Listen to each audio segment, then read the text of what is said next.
Who else would it be? It's your boy E, one half of the Ern and Iso, show. Your favorite half, just don't let nobody know. You know what I'm saying? Listen, y'all got me breaking out of the regularly scheduled programming just to come to y'all because I had to address. Y'all was grinding me up, in them text messages. I ain't gonna lie. I had to come here because I wanted to express myself, man. So, I broke out of the regularly scheduled episode that I have just to give y'all this because I wanted to share, some of the good comments that was left from yesterday's episode when I was speaking on the choice of me, you know what I'm saying? Because y'all question just mine, you know what I'm saying? The choice of me choosing to, grind and do the 9 to 5 thing and work doubles and dedicate myself to my job so that my children wouldn't have to go through a life of financial struggles. You know what I'm saying? So a lot of y'all came at me. I mean, y'all attacked me somewhat. I was a little hurt. You know what I mean? But I guess it's all good because I guess y'all did it in love. So let me go through some of these. First of all, let me go through the good ones that y'all said. You know what I'm saying? These are some of the good comments that you left. Ern's dedication to providing for his kids is commendable. It's a tough world out there, and having financial stability can make all the difference. I can relate to Ern's drive to work hard for his kids. It's a parent's instinct to want to give their children the best possible future. I admire Ern's hustle. It takes a lot of determination to work tirelessly for the sake of your family. Working for your kids' financial security is a notable goal. Ern's story reminds us of the sacrifices parents make for their children. It's a reminder of the importance of family. It's heartwarming to hear Ern's story of working hard to provide for his kids. Family always comes first. Yeah, it was a couple, good. Like I appreciate y'all, and these was the ones that y'all kind of hit a brother in the soft spot, man. Y'all kind of attacked me. In some kind of way. Sounds like Ern's more interested in his job than his kids. Maybe he should prioritize spending time with them instead of working so much. Working all the time doesn't make a good parent. Your kids need more than just financial support. Neglecting your kids for the sake of your job is no excuse. Maybe you should reconsider your priorities. I feel sorry for your kids. Damn, that one right there was kind of crazy. It seems like they're being raised by their dad's paycheck rather than their dad himself. Ern's workaholic attitude is worrying. What's the point of providing for your kids if you're never around to see them grow up? Like I said, man, you know what I mean? I did want to address these and just to understand that, look, every child, there's no book that can be dedicated for that I could write that will help you with your children. Every child is different. Every era is different. You know what I mean? Every time frame is different. Every location is different. I heard a quote from, I can't even remember the guy's name, that he said that where a child is born will be the 75% impactful on them on the location that they're born rather than the parents that they're born to. You know what I'm saying? So sometimes we look at what parents do and we look at those as being the outcome of how a child is going to go their way. But you know what I mean? In reality, the area that you grow up in, and I'm gonna add the time frame that you grew up in will be more impactful than what, you know what I mean, if your father or your mother are in your life every day. And like I said, to me, there's no right or wrong way to raise a child. If you trying your best, trying to do all that you could do within raising your children, man, look, you winning. You doing what you gotta do. As long as you making the attempt, the effort, putting the time in, whatever it is, man, look, there's so many people out here that just give up. They don't try. You know what I mean? They don't even want to do the work. There's people out here that quit a job that's paying child support so that they don't have to pay child support. There's people out here that get under the table jobs because they don't want to pay child support. You know what I mean? It's mothers that leave their children with people because they don't want to raise their children. So listen, man, any effort that you're doing at raising your child, you as long as you put an effort in, I can't knock you. People gonna have their opinions on you all day, speak on what you should be doing when they probably don't have the perfect children in the world. You know what I'm saying? We have tons of opinions that we place on other people as if our household is right. You know what I mean? So listen, I appreciate everything that y'all said about, yeah, I mean, my parenting skills and what I've been doing and how I go about raising my children. But at the end of the day, my 22-year-old she's doing fabulous, man. She doing great. She's trying to figure out, her way in life. She don't have no kids out of wedlock. She has no kids, period. You know what I'm saying? And she not on drugs and doing nothing crazy. So somebody had to be doing something right. If not me, I give her credit, that respect, her mother, that credit and respect. Somebody was doing something right, to keep her going on and going strong. You know what I'm saying? But I just wanted to address that because I'm pretty sure that there's parents out here that made the same decision as me that's getting attacked daily because somebody is telling you that what you're doing is not right. Listen, like I said before, there's no cookie cutter kid that I can say here. This is what you're supposed to do. This is the template. Do this, and your child gonna come out perfect. There's no cookie cutter kid. Every kid comes out different. Every situation is different. You know what I mean? So whatever you doing for your children that you feel as though the best thing that you doing, don't let it be. But uh since y'all pulled me out, man, that's not really what I came here to talk about. Y'all pulled me out, maybe reschedule some things in place. So I'm gonna talk about, the current event of things that's going on. It's kind of odd to me on how we go about, I guess, addressing certain people. As you know, yeah, I mean, as we all know right now, because the social media world is ablaze right now with the Diddy situation. I'm not going to talk about the situation because I'm not going to lie to you. I'm not informed on really what's going on. I'm only going to talk about how we handle or how we go about, our attitude towards him. With the Diddy situation, the Meek Mill situation, I'm saying our attitude towards them. The weird thing about it is that they say that the world loves the underdog story. It seems like we do until you pass a plateau, and then we can't stand you no more. You know what I'm saying? As an underdog, we look at you like, hey man, keep doing your thing. We proud of you. You know what I mean? Keep doing your thing. Look at you. Then when you pass a certain plateau and the underdog story changed from an underdog story to a story of progression and prosperity, it's like, hey man, what are you doing? Look at you. You know what I mean? We throw statements out to people that really is on us. We tell people like, oh man, you think you better than us. You know what I mean? Look at you. You know what I mean? Oh, now you don't got time for us. In reality, that person is still doing the same things that they've been doing during their, climb or uh escalator path, towards success. We start to look at them different. They did nothing different. They've been the same person that they've been. But for some odd reason, some people that we regard as icons or greats, just hypothetically, I'm gonna do this hypothetical. Hypothetically, if roles were reversed and it was Jay-Z that was going through what Puff was going through, people would look at him like, we don't believe it. I don't believe it. You know what I'm saying? There's no way that Puff could do that. I mean, no way that Jay-Z can do that.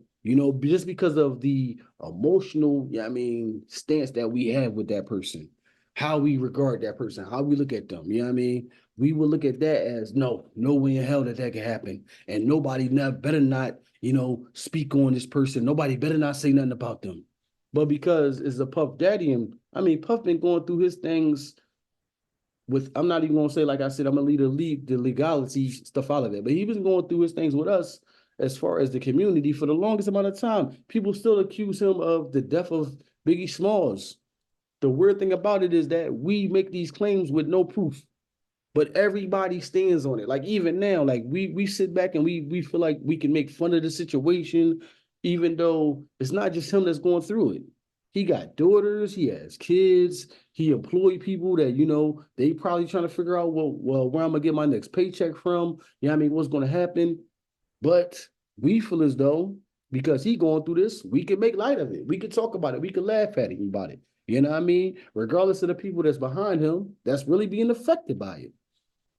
And at the end of the day, us making fun of him and his situation, he's still gonna be a multi-millionaire. How much really are we? How much really is he affected by the jokes and the things that we make? You know what I'm saying?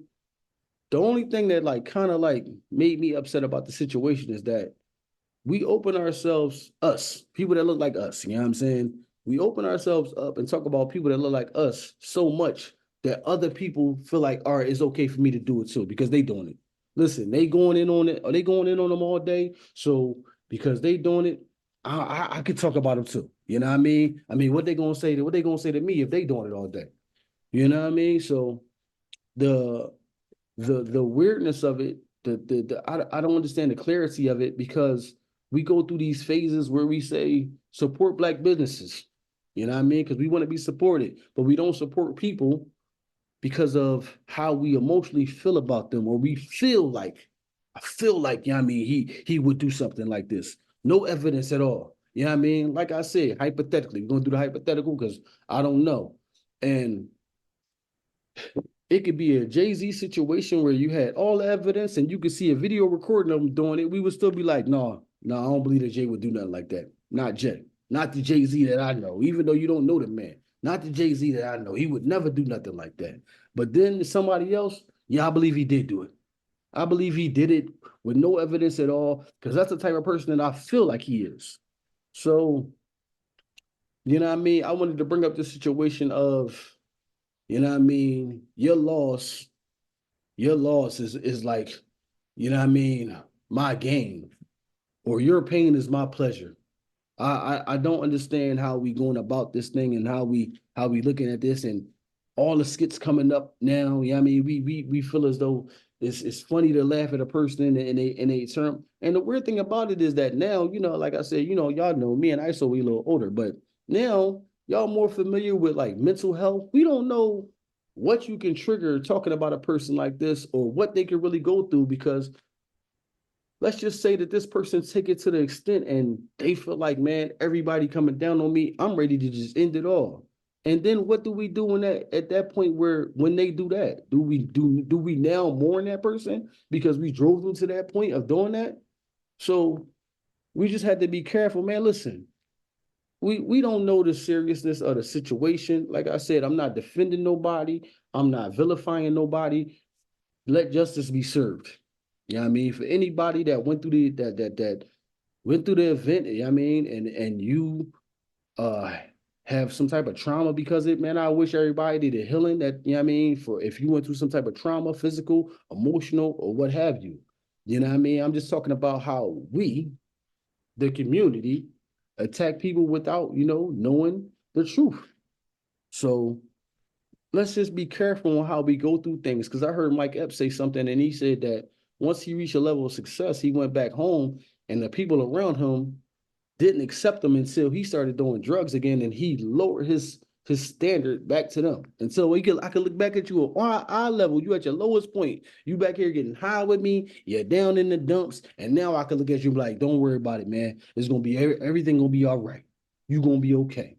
You know what I'm saying? It's just it's weird how we go about certain things. How we feel as though you only human to me for certain people until we can just tear you down and put you back on our level. Just like you take the R. Kelly situation. Yeah, the R. Kelly situation. When R. Kelly was going through what he was going through, it was like mum's the word. You couldn't even speak his name. We couldn't even speak his name, can't listen to his music.